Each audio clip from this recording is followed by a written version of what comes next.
Welcome back, everybody, to Hoops HD's continuing 2019 to 2020 preseason coverage. This is our, what are we doing tonight, David? The Big West? The Big 14. Big 14? This is our Big 10 preview podcast. Yes, we're talking Big 10 hoops tonight. We are talking all things Rutgers and Nebraska tonight, and maybe 12 other teams too. I'm your host up here in the top center, Chad Sherwood, joined on both sides me here by John Stalika and Joby Fortson. Next row down, we've got Rocco Miller back from Bracketeer.org, as well as David Griggs from God knows where. Hoops HD? Oh, is that where you're from? I think so. Anyhow, this is our Big Ten preview. The Big Ten had a heck of a season last year. They put, by my count, I think it was 8 teams in the NCAA tournament, 3 in the Sweet 16 at least, Michigan State making the run all the way to the Final Four, and could be just as successful of a season, maybe in terms of number of teams tonight. We'll get to that at the end of the show, but I think we got to start off the show with the top of the Big Ten. And Rocco, you weren't with us for our last 2 podcasts. Let me start with you on this. And I think it's going to be unanimous who we think the Big Ten champion is going to be. So who is that team, and what are your thoughts on them heading into the season? Yeah, that team would be the Michigan State Spartans, who breaking news. I know, breaking news. I think we're going to find out here soon. I'm not sure the exact date it comes out, but it'll be the first time in school history they're going to be number 1 in the AP poll. It'd be a really big surprise if they aren't. And that's number 1 to start a season. They've never been number 1 to start a season. So uncharted waters, more achievements for Tom Izzo's program. But it's well-deserved. I think everybody is really familiar with Cassius Winston. They're all everything point guard, decided to come back to school. And getting guys like Aarons and Langford back from injury last year to go along with a strong nucleus, there's really kind of no way from a projection standpoint you can't put them at the top of this league. But yeah, and of course a Final Four team last year, a team that beat Duke with all their amazing freshmen in the Elite Eight, and just a really strong core and everything that we know without a game actually being played. I don't think there's any way you can't have this team number 1. Yeah, and Joby, maybe not only number 1 in the Big Ten, as Rocco just mentioned, maybe number 1 in the entire nation. Right. As Rocco said, they'll likely, I think it's almost a foregone conclusion they will get that AP number 1 spot. Good factoid, Rocco. I guess Magic Johnson just didn't impress the preseason pollsters back in 79 or 78, as it were, enough. But yeah, come on. They have the preseason number 1 team. They're the preseason favorite. Cassius Winston is the preseason favorite for the Naismith. And I'm not saying they're going to win the national title definitively, but man, I bet Vegas, as I remember, Vegas already has the odds, well in their favor. And this team, the Big Ten, is good. It is deep. But I don't know if there are a lot of challengers to their supremacy. And we'll get into the other teams. A lot of good teams. That's not a crack on the Big Ten. I just think that they are that step ahead with the returning starters and Izzo guiding the ship. Yeah, David, we have Cassius Winston, probably the best player in the Big Ten. Don't forget Xavier Tillman on this team. I mean, what a deep team this is. Right. And again, when a team is this good, you can talk about how great they are all day long. It's almost more of an exercise to figure out, are there any shortcomings or are there any chinks in the armor? And the only one I can point to is how cohesive will they be with only 2 starters back last year? With only 2 starters back from last year, will it take them a couple of weeks or a few games to kind of get in step, because they hit the ground right away in the Legends Classic, or is it the Champions Classic? I forget what it is. The Champions Classic. Let's go to Stalika is our schedule expert. What about the Michigan State, especially their non-conference schedule? Well, they start off with Kentucky in the Champions Classic. Right. I'm sure Kentucky can't do any worse this year than they did last year against Duke for their opener. But going back to Michigan State, they also have a trip to Seton Hall as part of the Gavitt Games. It'll be the main event in the Maui Invitational with Virginia Tech and either Dayton or Georgia in their half of the bracket. They'll also Virginia Tech, but go ahead. They'll also be hosting Duke at the Breslin Center as part of the ACC Big Ten Challenge, and they'll also have a game against Oakland and Detroit at Little Caesars Arena. But other than that, just your typical garden variety bye games in between. Well, so I think there is, while there's some challenges there, that they have a nice handful of games, though, also to try to get that cohesion going that David was talking about, though, right? Correct. Okay. Well, Joby, let me turn back to you. Beyond Michigan State, that's where things start getting very debatable, I think, in this conference. Right. So here's the question. Who is going to be the second best team? It's a toss-up for me between two. I feel like Holtzman's going to get the job done, and Kyle Lamb's going to be happy with my answer. I'm going to go Ohio State. But there are arguments across the board here. I think I think Wesson's going to be a pretty darn strong return. He'll be all Big Ten, I think, at the end of the day. And they have a very strong Chris Holt. He's actually surprised me how well he's recruited. Very strong recruiting class coming in. And you've got role players like Muhammad, et cetera, who are pretty darn good. And I think Cat can actually break out. So I'm going to say that the Buckeyes are number two, but a lot of good arguments. I'm sure that others on the panel will get. I got to ask you, you mentioned Wesson. Which one? Caleb. Caleb, you got Caleb and Andre there, but yeah, true. Rocco, what about these? Caleb's the star. I mean, let's face it, Caleb's the one who's going to be all Big Ten. Rocco, what about these Buckeyes? Are they the second best team? Do you like, or are they too young really at this point still? I think they very well could be. I think Joby made a lot of good points. I think they're at least 9 deep, and Gaffney's another one of their star freshmen. He could develop quicker. I think he's more of a project, so he might not be as productive this season. But if he does come along, that gives him 10. Don't forget they got CJ Walker, who transferred in from Florida State. He only led Florida State to the Elite Eight 2 years ago, sat out last year. Both Dwayne Washington and Luther Muhammad were freshmen last year. Got off to outstanding starts, and then hit a freshman wall around late January, early February. I think they should be well positioned to have a much stronger sophomore campaign. And I do think Ohio State is right in the realm with 2 other teams to get second. I've got them all pretty even, 2 through 4. I'm sure you'll bring up the next 2 teams coming soon. But I think you add in 2 really ready to play freshmen like DJ Carton and EJ Liddell. Liddell is almost guaranteed to start at this point. This has got a really good balance from freshman to senior class with a proven coach. There's a lot to like about Ohio State. Yeah, I like them too. I thought I was going to like them more than you all. I think I might not, as much as I like them, I think Joby likes them even a little bit more. But to further that point, Chris Holtmann, all the way back to the Gardner-Webb days when we were talking about them, I don't even know if we were doing Under the Radar yet, but they have a history of outperforming preseason expectations, or he does, whether it was there or Butler or even his first few years at Ohio State. So you have to kind of take that into account, too, on top of what everyone else has said. I think they're going to be excellent this year. Yeah, Slick, are you going to comment on them before we move on?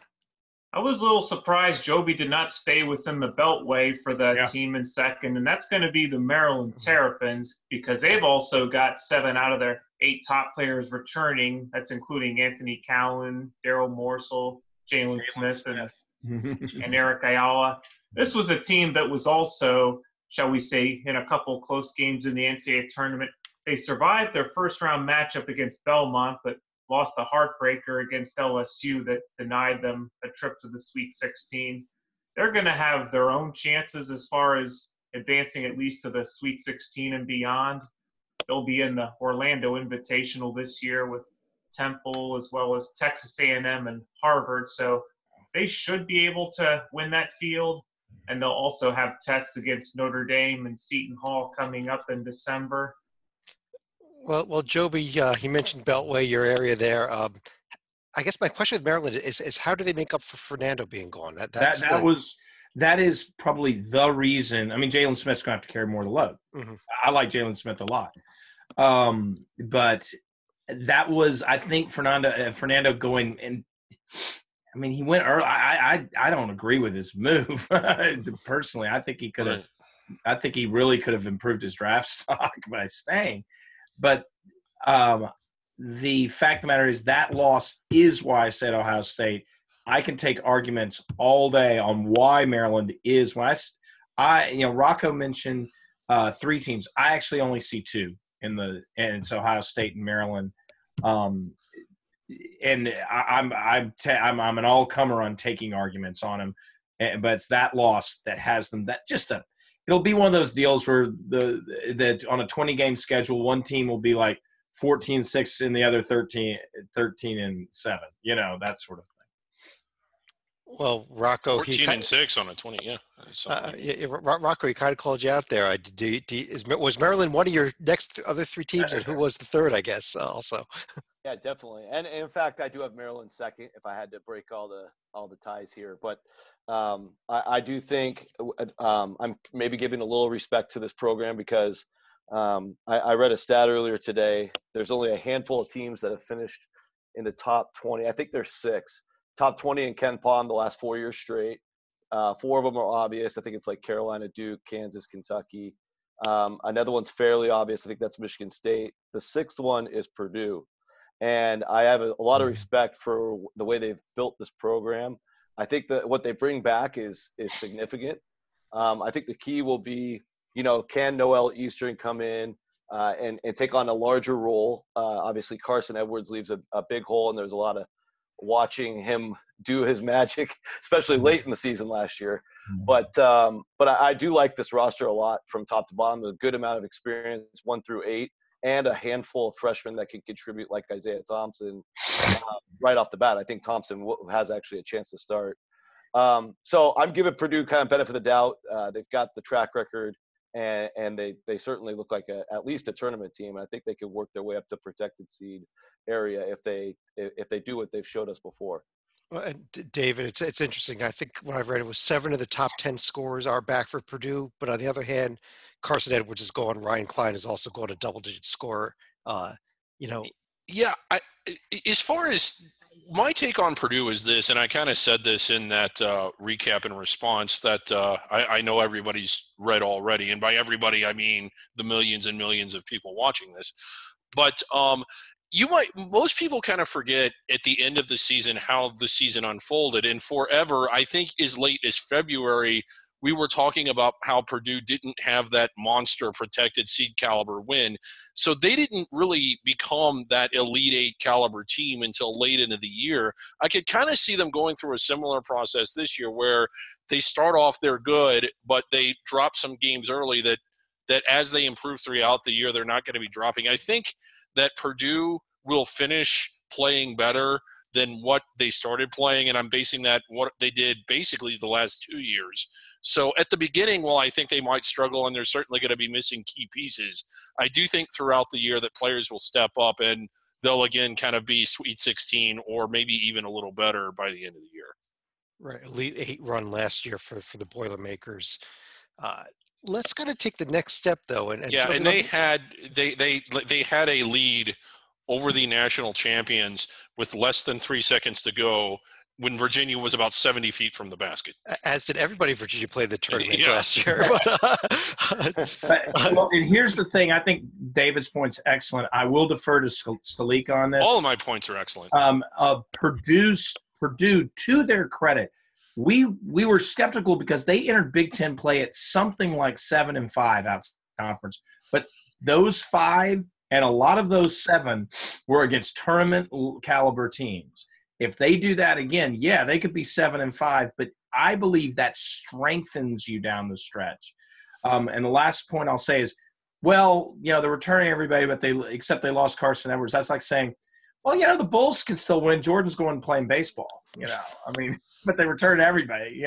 Returned Scottie Pippen. Hey, oh no, Ryan Klein left. So yeah, they still made it to the. Well, now wait a second, Joe. Because if Carson Edwards was still at Purdue, I may have picked them better than Michigan State this year. So I know. Yeah, but he not Cassius Winston would be the preseason Naismith. Yes. Stalika, beyond these top 4, is there a clear 5th place team, or is there somebody up that this should be the top 4 that we haven't mentioned yet? I don't know about clear 5th place team, but this is where I start to look at Wisconsin. Now, one thing we're going to have to watch is this is the first year that they're not going to have Ethan Happ coming back, but they're still going to have guys like Brevin Pritzel, Demetric Trice, Nate Roivers, and Brad Davidson who are going to be returning. They'll still have some experience, but they don't have that one star player they've had in recent memory, whether it's Happ or Bronson Koenig or Frank Kaminsky. Well, that's a good question, Rocco. Is Wisconsin without a star player, kind of like we just said, hey, Purdue without, but no Carson Edwards, Wisconsin, but no Ethan Happ. What does this team do? Well, I think we can all count on Wisconsin playing great defense. They once again finished top 5 in the nation in adjusted defense last year. That keeps them in a lot of games that sometimes they might otherwise get blown off the court in. And so, yeah, the roster, there's a lot of mysteries. They got some bad news last week when Micah Potter, transferred from Ohio State, did not get his waiver approved. That hurt. That stings a little bit. I'm up in the air across this conference on who's going to get 5th. But real quick on that, he can play. It's just that he has to wait until the fall semester is over. So they're expecting him by about mid-December, I think. Okay, good. Thank you.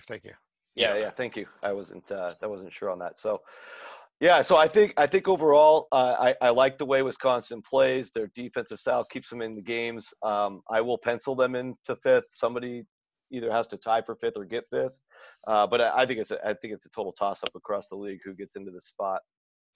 Well, I gotta say, David, let me ask you this: other than Wisconsin being kind of a big question mark, the other team I have a huge question mark about is the Michigan Wolverines. This is a team that I look at and I think, wow, they could finish 2nd place. They could finish 12th place in this conference. Am I looking at them correctly? Well, I think I agree in having big questions. It's just I'm kind of at a point now. This is the 3rd or 4th time in the last 5 years where we've had big questions about Michigan, or they've come in unranked, and then suddenly they just explode in a big way, getting as high as top 5. So while I have questions, if I had to pick, I think that once again, it's about the system. It's about like infusing the players they have into that system. They've done that really well in the past.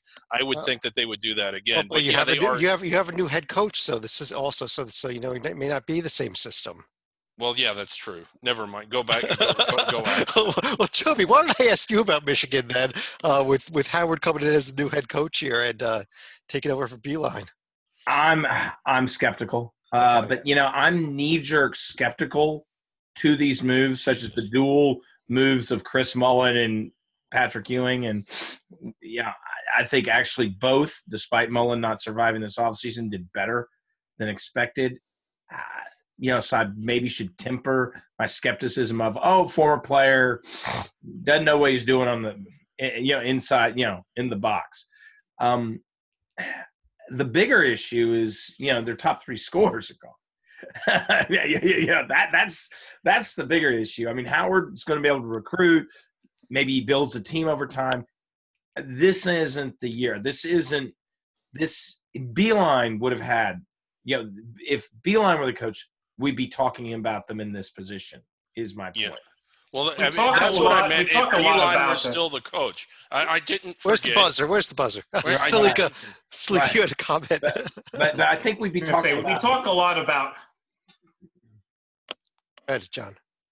I was going to say, we talk a lot about Juwan Howard taking the head coaching job, but one addition they quietly made was Phil Martelli, who had spent the last quarter century at St. Joe's, but after being dismissed, he does bring an Elite 8 appearance, a Sweet 16 appearance with him, so he'll be able to help Howard, at least in terms of the short run, while he gets his feet wet in terms of the NCAA coaching ranks, because he does have quite a bit of NBA assistant head coach experience, but how will that translate to the college game?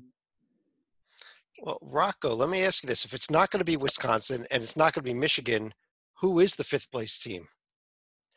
I'd say the next team on the list would be Illinois. And it's now year 3 of the Brad Underwood era in Champaign. And, it only took him 1 year in Stillwater to get to the tournament, and he's hasn't exactly gotten close in his first 2 campaigns in Champaign. So, but this is a really they got a great player, Ayo Dosunmu, who didn't even test the waters last year, surprisingly. Everything I've read about him, he's got a great head on his shoulders, and he has taken on a leadership position as a sophomore. The big guy from the Republic of Georgia, Georgi Beshenishvili. I think I might have said that incorrectly, but he was a very impressive freshman last year as well. So those two guys having that two-man game coming back along with a good supporting cast. Kofi Cockburn's a top 50 recruit out of Jamaica that will also bring some size. Brad Underwood's got the luxury now to mix and match some lineups that he hasn't had yet at Illinois. And I think they go about 9-10 deep. So, one thing we saw last year, I'm just going to use a team outside of the Big Ten as an example, but with Auburn making the Final Four, one thing Bruce Pearl talked about a lot, what he credits that run to is being able to have a bench 4 or 5 guys deep throughout the season that allowed his team to be fresh by the time March rolled around.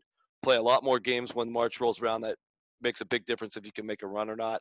Illinois' got a roster set up to do something like that, much like a couple other teams we already talked about. So I like what I see from Illinois, but they just got to prove it because a lot of these guys have not had that experience yet. Yeah, and I love teams with that much returning players and with the experience and all. But David, on the other hand, they did lose 21 games last year with this team.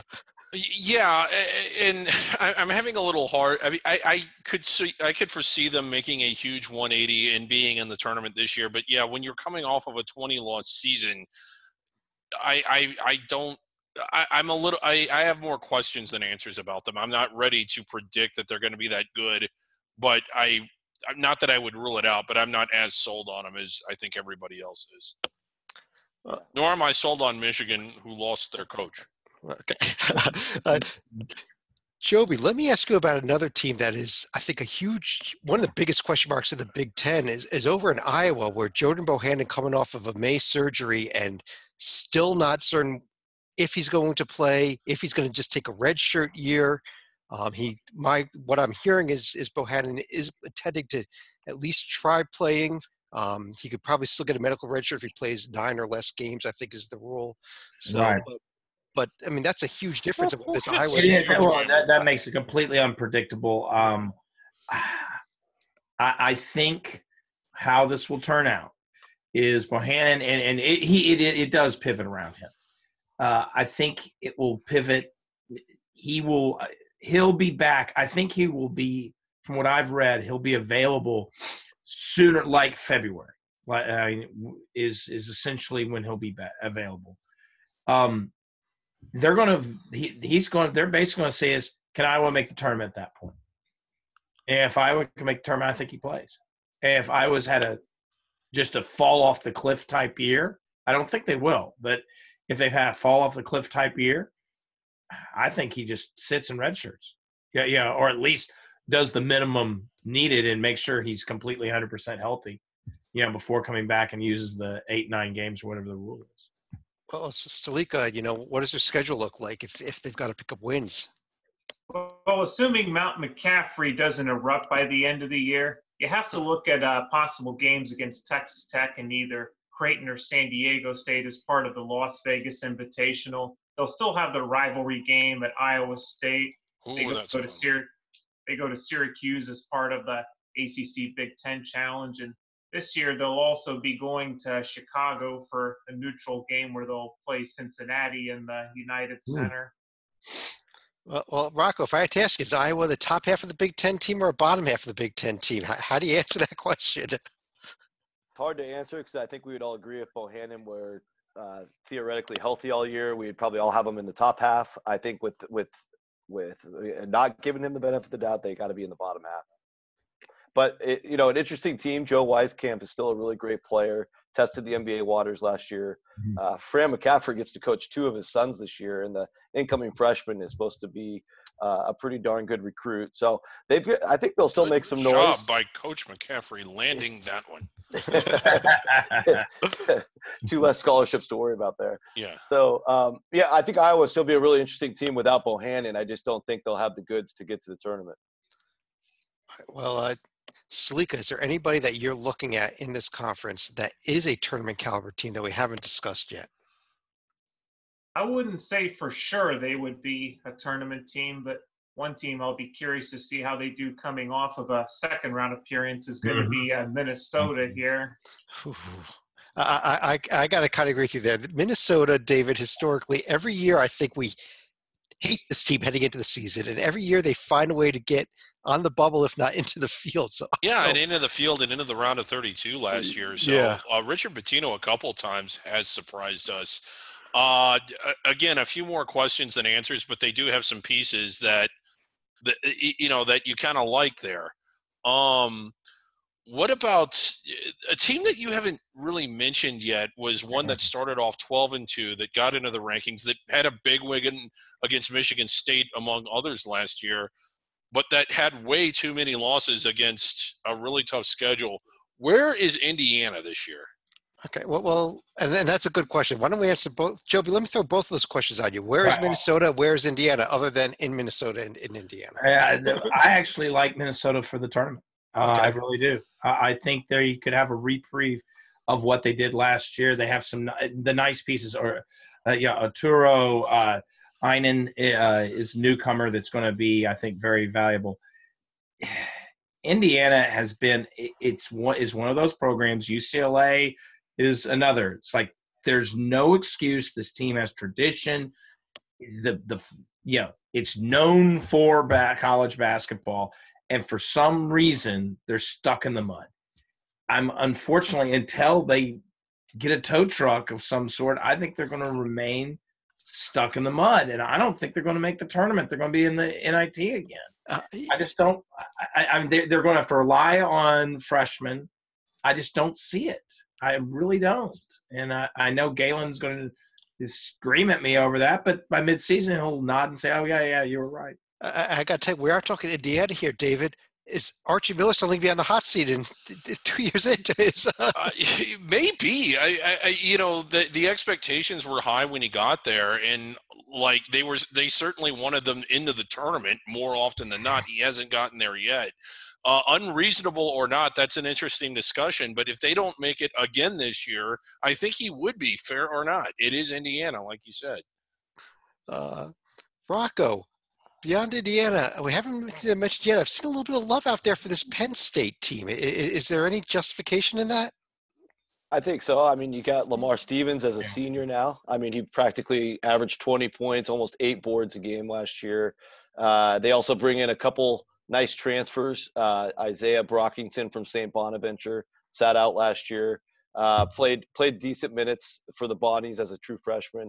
And then Curtis Jones comes in as a grad transfer from Oklahoma State, averaged 8 points there. And so you also have Mike Watkins, a returning senior, a 7-7 guy. So I think they're going to do really well on the rebounding end of the floor. I think they also, I see a lot of experience here compared to some of these question mark teams that we've already covered. I think there's a big opportunity for Penn State to jump way up in the conference, but their track record doesn't speak highly for them. Yep. And I guess this is kind of getting to the point of the show where we're talking about the very bottom of the Big Ten. And by the way, Chad, it's 9:50 Eastern time right now. How the hell has the puppet not jumped in with Tim Miles in Nebraska yet? Well, talk about a team that lost its coach. I mean, just talk about a team. We talk about coaching changes. We talk about Michigan. This is a team that in some ways, I think the whole conference has taken a massive setback in all sports. It may have opened the door for a team like Michigan State this year to rise to the top. Tim Miles leaving, but gee, what a disaster. I don't think Nebraska is going to be very good this year. You know what? I got to agree with the puppet, though, Joey. This Nebraska. Fred Hoiberg coming in, though, in all seriousness. But he's got to rebuild. And why does Fred Hoiberg take that job? I know that sounds crazy to say, but why would you? Hoiberg is a better. They always say, "Why would you want to follow the legend?" I don't understand. The cupboard is bare. Okay, just flat out. Nebraska is going to be looking forward to spring football quite early this year. I mean, Well, let's talk about another team that we haven't discussed yet either. Rocco, let me ask you about my team, my Rutgers Scarlet Knights, with a lot of returning players back, and young guys here, mostly sophomores on this team. I actually think I'm not calling the Rutgers to be a tournament team, but I think that they are going to be right in the mix there, somewhere in the middle of the pack. 8th, 9th place, maybe 7th, and maybe if you're 7th or 8th, you can slip in the tournament, can't you? You can. I mean, 8 teams got in last year. In fact, 7 teams won a game in the tournament last year. So, Is that wow? I didn't yeah, know. the only Good team that was research there.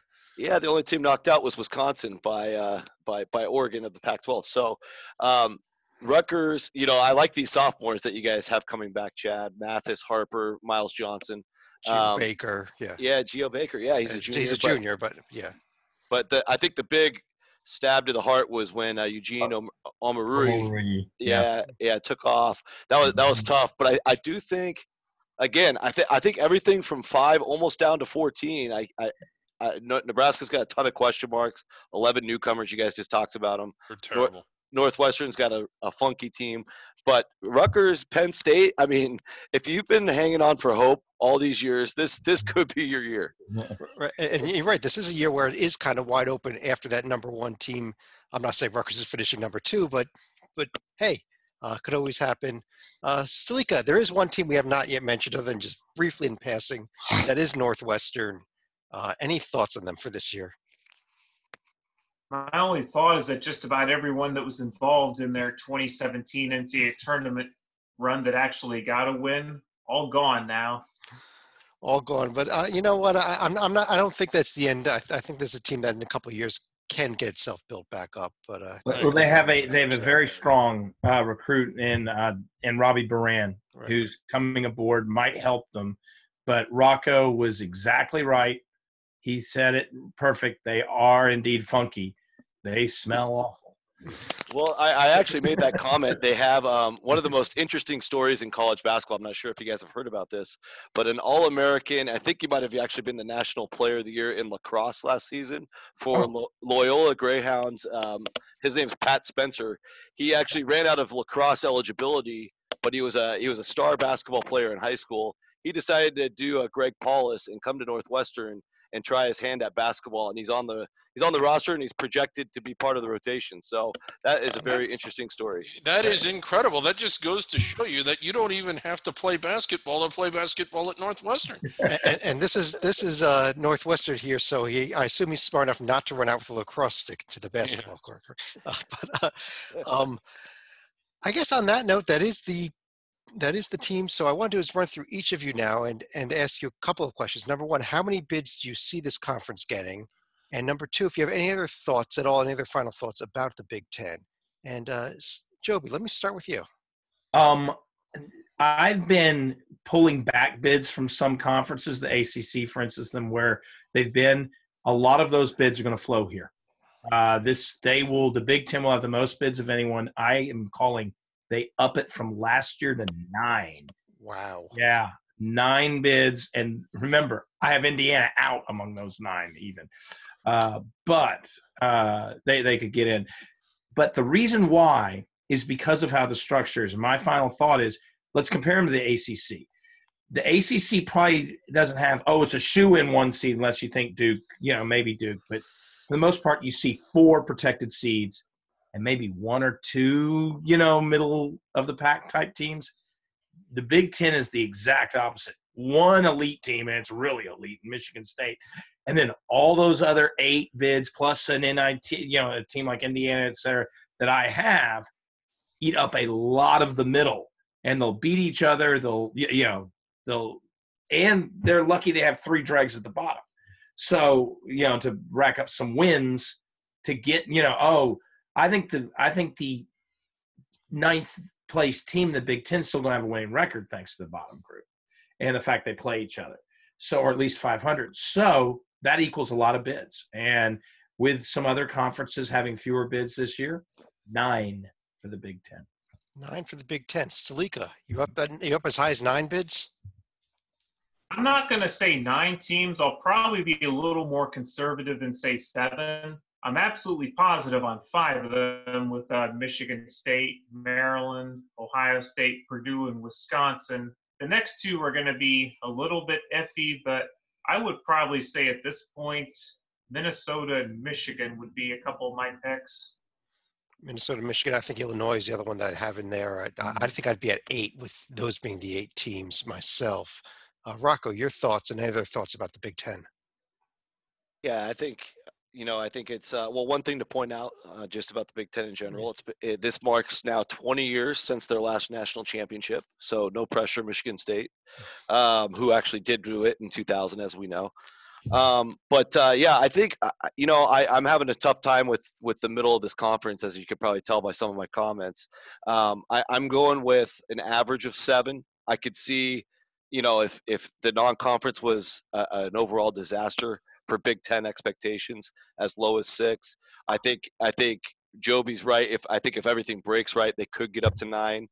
But my realistic scale, just kind of averaging everything out, would be anywhere from 6 to 8. So I'll just say 7, like Stalika. 7. David, let me let you finish things off. I'm thinking 6 or 7. For a couple of things that some of the other people have said, is that it's just there's a lot of mixture in the middle. The other thing, I guess, as a final thought / reasoning, we saw the 20-game schedule last year. I'm no bigger of a fan of it this year than I was last year. I think maybe Indiana kind of bore the brunt as someone that playing that many league games, it sort of collapsed on them. I could see that kind of happening again this year, depending on how many times those middle teams play each other or how many times they play at the top of the league. I mean, I could kind of see that happening. And the other thing, it's just a 20-game schedule could, in theory, result in 24 or 25 conference games when you factor in the conference tournament. And how many I could see that just being too many, to where there's just not enough separation in the metrics to get 8 or 9 all the way into the field. I know they got 8 last year. David, I got to take issue with you here, because this is kind of the comments we had about the 20-game schedule heading into the season last year. And lo and behold, they put 18 teams in, 8 teams into the tournament, and these teams were ready. I mean, 7 of the teams won at least 1 game. So doesn't that kind of say, hey, well, I think 20-game schedule works? No. I still don't like it. Okay. Well, let's see what happens this year. And you got to keep in mind, Chad, Tim Miles was in the Big Ten last year. On that note, everybody, I want to thank everyone for joining us for our Big Ten preview. On behalf of John Stalika, Joby Fortson, Rocco Miller, check them out at Bracketeer.org, David Griggs. I'm Chad Sherwood. We'll be back with a lot more preseason content coming up real soon, so keep an eye on the website, and we'll talk to you again real soon.